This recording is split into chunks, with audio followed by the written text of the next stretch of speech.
Hello friends, मी आहे कोमल. Royal शेतकरी सत्यानाटन चॅनलमध्ये तुमचं सगळ्यांचं स्वागत आहे. आज बघणार आहोत परफेक्ट पेपर लोणी डोसा. त्याच्यासाठी व्यवस्थित अचूक असं प्रमाण असेल तर एकदम कुरकुरीत छान असा लोणी डोसा आपला तयार होईल. इथं अर्धा किलो मी तांदूळ घेतले, ते स्वच्छ धुवून त्याच्यामध्ये पाणी घालून ठेवायचं आहे. हे सर्व सकाळीच भिजवून ठेवायचं आहे. 1 वाटी उडीद डाळ व मूग डाळ, हे दोन्ही अर्धी अर्धी वाटी आहे. हे दोन्ही 1 वाटी असं भिजत घालायचं आहे. हेच पूर्ण सगळं सकाळीच भिजवून ठेवा, म्हणजे संध्याकाळी आपणाला मिक्सरला लावता येईल. 1 वाटी रवा घेतला आहे, तोही भिजवत घालायचा आहे. व्हिडिओ आवडला की नक्की लाईक करा, शेअर करा, सबस्क्राईब करा.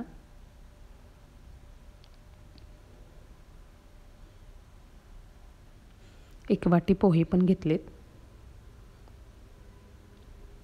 हे अर्ध्या किलोसाठी अचूक असे प्रमाण आहे, तेही भिजवत घाला. आणि अर्धा वाटी शाबू पण घातली तरी चालेल.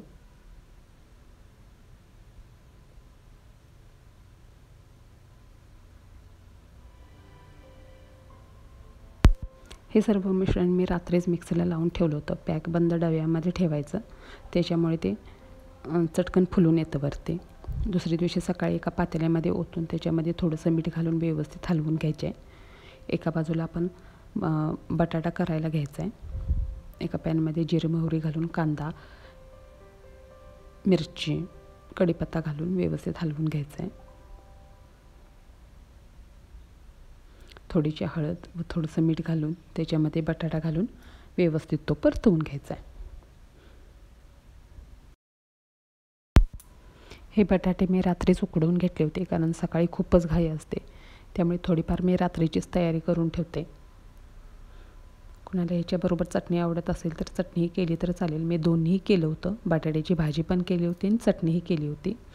मुलांना जर टिफिनला द्यायचं नसेल तर त्याच्यामध्ये थोडासा लिंबू घाला. टिफिनला जर द्यायचं असेल तर घालू नका, कारण त्या बटाट्याचा आंबट वास मारतो. त्याच्यामध्ये थोडीशी कसुरी मेथी पण घाला, टेस्ट खूप छान येते. एका बाजूला आपण पॅन गरम करून घ्यायचा आहे, त्याच्यामध्ये थोडासा पाण्याचा हापका मारून व्यवस्थित तो पुसून घ्यायचा आहे. हे लोणी डोशाचे मिश्रण पॅनवरती घेऊन एकसारी गोल असं पसरवून घ्यायचं आहे. एकदम पातळ पसरवायचं आहे आणि त्याच्यावरती थोडंसं लोणी घातलं तरी चालेल, कोणाला आवडत असेल तर घाला. लोणी डोसा म्हटलं की लोणी आलंच. एकापाठोपाठ एक असं 1 2 3 चटचट असे लोणी डोसे करून घेतलेले आहेत. व्हिडिओ आवडला की नक्की लाईक करा, शेअर करा, सबस्क्राईब करा. आणि त्याचे काठही चटकन सुटतात, पॅनलाही चिकटत नाही. आपले हे लोणी डोसे खायला तयार आहेत. व्हिडिओ आवडला की नक्की लाईक करा, शेअर करा, सबस्क्राईब करा. लोणी डोस्याबरोबर चटणी व बटाट्याची भाजी आहे.